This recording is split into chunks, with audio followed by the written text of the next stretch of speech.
Good morning. This is Christianity and Liberty, and I'm your host, Andy McCafferty. Today's program, we're going to discuss replying to the woke, 5 ways to respond if you come under attack. Now, the first 2 ways are ways that are not so good, so the last 3 ways are the ways that I would recommend responding, and they're not that hard to remember. The progressive woke have a tendency to call those who hold other points of view a lot of nasty names. For example, racist, homophobic, transphobic, sexist, white supremacist. We can call these the Big Five, but there are many variations of these five as well. These include a white nationalist, a dog whistle racist, or, God forbid, a follower of our former president. Or they might equate you with ISIS, the 9/11 terrorists, or the January 6 rioters. All these things make those who are accused feel very bad. And in the confusion, sorrow, and anger, it is not easy to know how to reply. And that is the aim of the progressive woke, to silence you with nasty names. Today, I give you 5 ways to reply, and I grade them A, B, C, and D. The first reply is to apologize, grade D. The first response is to apologize. You say, I am sorry. I didn't realize that what I said was offensive to so many people. I promise to take a sensitivity course and never say anything like that again. When two people have an argument, both of them apologizing is a very good response, worthy of an A. No one is perfect. In every conflict, there is something that both can apologize for. So when you get in an argument with a friend, it is almost always good to apologize. But the progressive woke are not friends. They are politicians, and the aim is to defeat you. They are like a mob that is intent on lynching you without a trial. If you apologize, they take that as evidence that you are wrong and proceed to hang you as planned. You don't apologize when you are about to be lynched. Grade D, apologizing even though you know that the fault is not fully with you is a noble strategy in most human relationships, but it is not a good strategy when replying to the progressive woke. The second response, argue that what they say is not true. Grade C. The second strategy is to give them evidence that what they say is false. If they call you a racist, you might point out that your wife is not white and that you have many friends who are black. Your children have many international friends, etc. Again, when you are talking to honest people, this is a very good strategy, worthy of an A. When you have a difference of opinion with a friend, each should politely explain their point of view. Even if you can't reach full understanding, the conversation will usually bring you a step closer to it. But the progressive woke are not interested in honest human-to-human conversation. You have done something to offend them, and so you are like an enemy in a time of war. They are like religious fanatics. They never consider that you might have a good point. They reply before they listen. Grade C, better than apologizing. There may be some people listening to you who are reasonable, and your response to them, to the woke, may help these reasonable people understand that the woke are slandering you. But the woke are righteous in their own eyes, and the righteous never consider that they might be wrong. They are slow to listen and quick to speak, and they will just continue attacking you. Third response, challenge their evidence. I give this an A minus. It is a serious thing to call people nasty names in public, and it is immoral to do so unless you have very good evidence. But the progressive woke don't have any good evidence for all the names they call people, and so it is absolutely wicked when they do it. The third response is to point this out. For sure, the righteous woke will try to give evidence for what they say, but 90% of the time, the evidence they produce is ridiculous. And so hold your ground and continue to challenge the evidence and the ethics of calling you nasty names without evidence.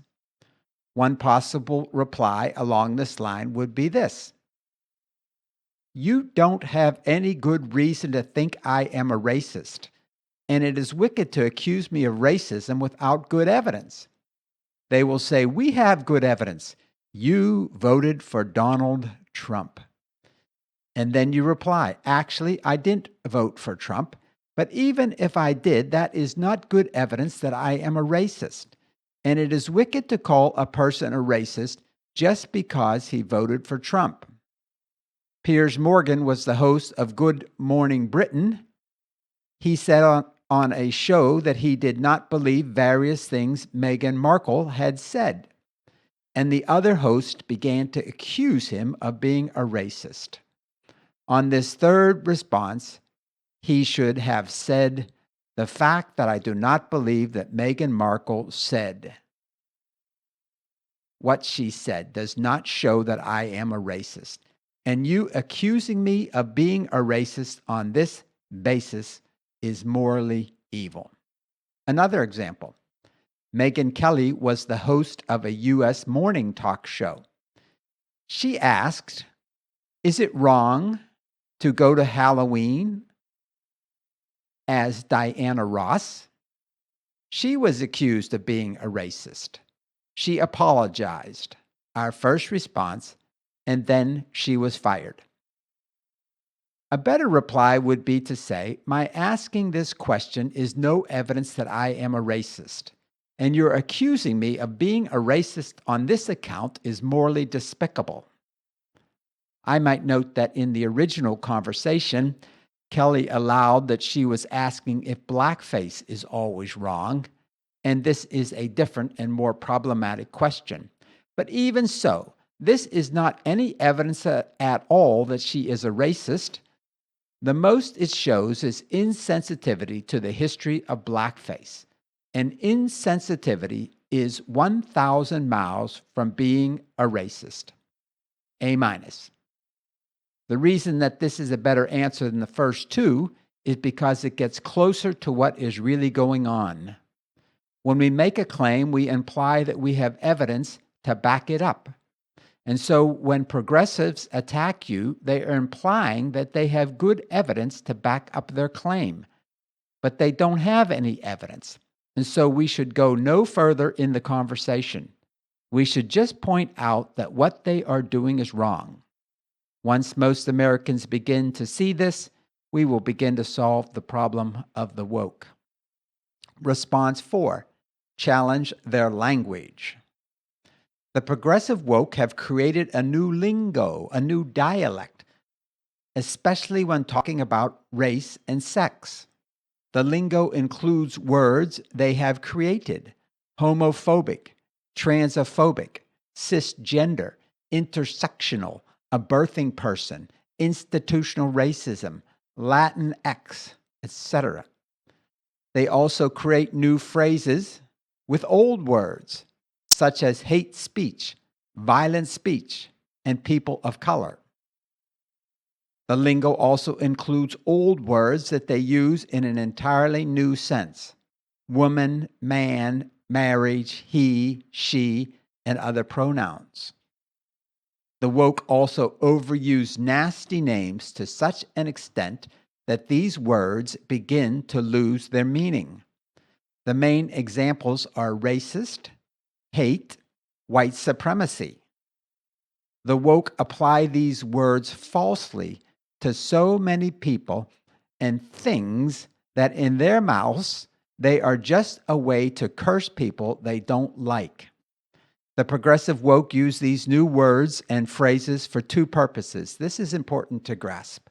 They have two purposes. Half of these new words are just weaponizing words for use in negative political rhetoric. Winning an intellectual argument by referring to your opponents and his position with nasty names. The other half are trying to change the world by changing words, creating a world where there are no mothers by declaring the word mother to be sexist. Consider the word homophobic. It's of the first type. It is a word used for negative politicking. What does it mean? There is no such phobia. It is not referring to an illness. What does it mean? Nothing. It is just a nasty name that woke progressives call anyone who says anything about homosexuality that they don't agree with. Suppose I say that heterosexuality is natural, normal, and to be encouraged. One thing we can do is have a serious discussion. The other thing to do is for you to call me homophobic and treat me as if I had said that homosexuals should all be put in jail. The woke fight intellectual battles with political rhetoric. They call people nasty names and think they have won an argument.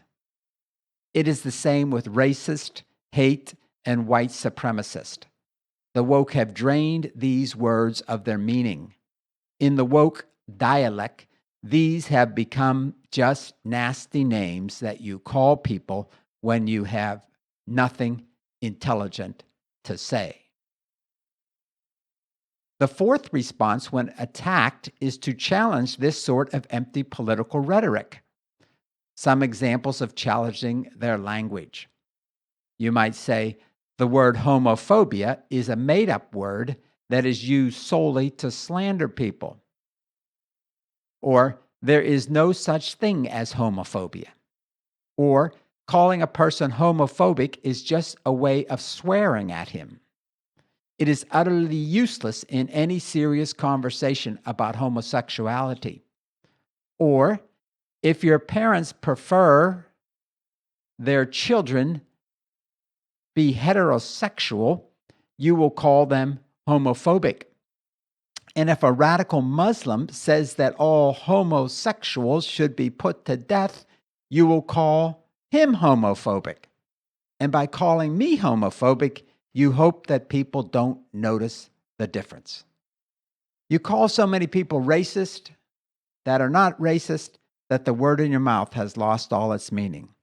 Or hate speech, as you used the word, has nothing to do with hate. There is a more radical way to challenge their language, and that would be to create your own language in English to match their dialect in woke. So we will create the word racist. Change the racist, the first letter to W. Racist to mean racist in the woke dialect. So I can say, I am proud to be a racist if they call me a racist. I'm proud to be a racist. That is somebody you think is a racist, because if I were not a racist, then I would be woke, including being an anti-white racist. All right. Besides empty negative political rhetoric, the second thing the woke use their new dialect to do is to try to create a new world or change the way people think about the world by creating new language.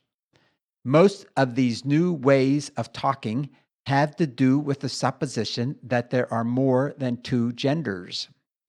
So they talk about cisgender, birthing person, and the new uses of women and pronouns.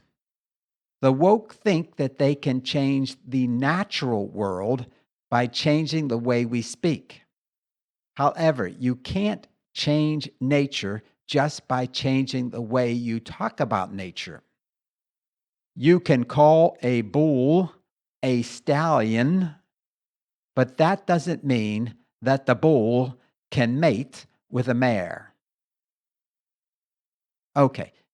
However, it is true that changing the way people talk can make them begin to think in weird ways, in woke ways about nature. And so we should not agree to talk in strange ways about a strange new world. Just say no. Call a bull and a stallion, or millions may begin to think that a bull can mate with a mare. Tell the woke, you can call a he a she, but he is still a he. Or, I use the proper pronouns because I am speaking the English language, not the woke dialect.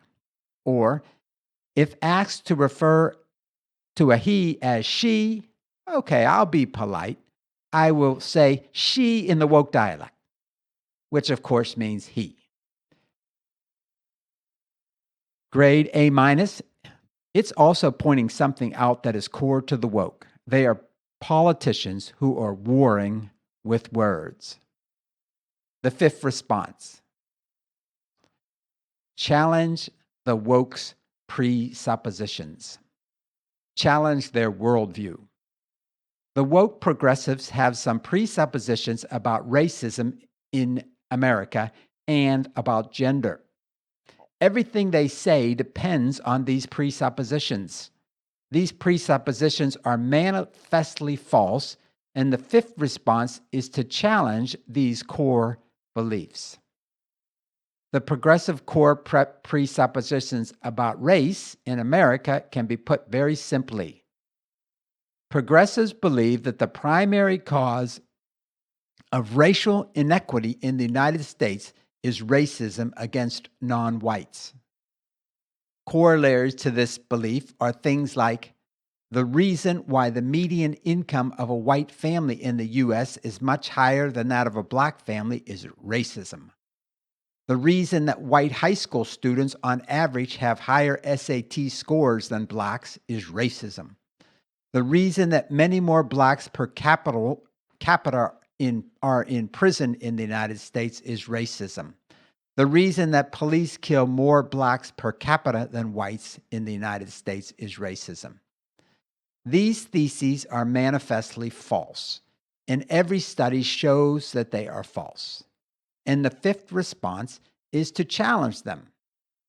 The primary reason for the inequities in U.S. society are the many large, poor, broken family, high crime, inner city districts with disastrous public schools, what we used to call ghettos. And before they were called ghettos, they were called slums.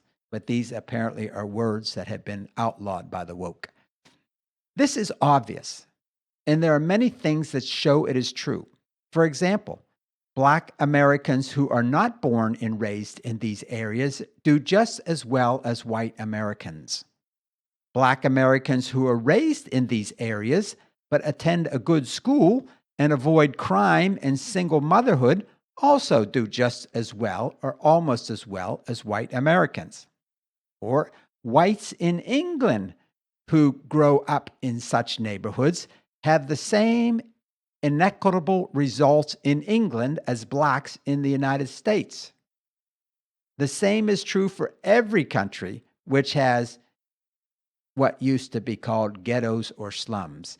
The people who are raised there don't do as well as the people who are raised in other areas. It's not racism. Concerning crime, the police, and incarnation, any discussion must include a very sad reality about inner city areas. The reality: young black men living in these areas make up about 2 to 3% of the U.S. population but commit 30 to 40% of the murders, about 10,000 a year. Black Americans are incarcerated at 5 times the rate of white Americans. The woke say racism. But men are incarcerated at 9 times the rate of women. So this must be reverse sexism. Sexism against men. And people between 15 and 45 are incarcerated at 10 times the rate of people under the age of 15 or over the age of 45. So we need a new word, ageism. Actually, we must compare the murder violent crime rate to the incarceration rate. And once we do this, we see that racism is not the reason why so many young Black men are incarcerated. The same is true with police shootings and police treatment of people in general. Concerning the wage gap, any discussion must include the effect of the poor inner city schools.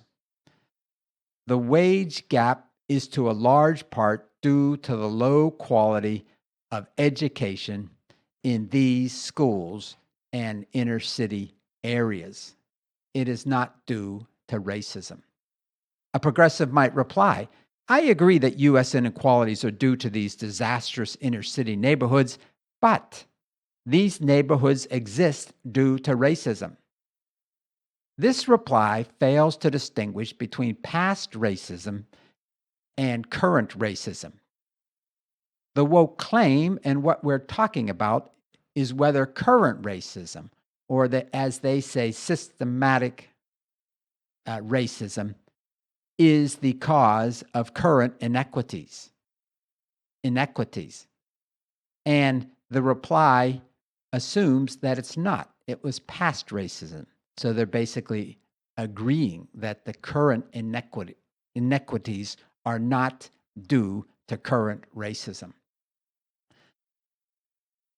The claim that racism in the U.S. is the cause of all these inequities in U.S. society is a myth. On some version, the myths claim that there is a white privileged class in America that is deeply racist, controls all the institutions of America, and oppresses all non-white people. In some versions, half of the Republican Party is a basket of deplorables. In some version, it is the ghosts of former white racists who are living in our institutions and discriminating against non-whites. That is what some people seem to mean by systematic racism. The other thing we must point out is that it is a racist myth.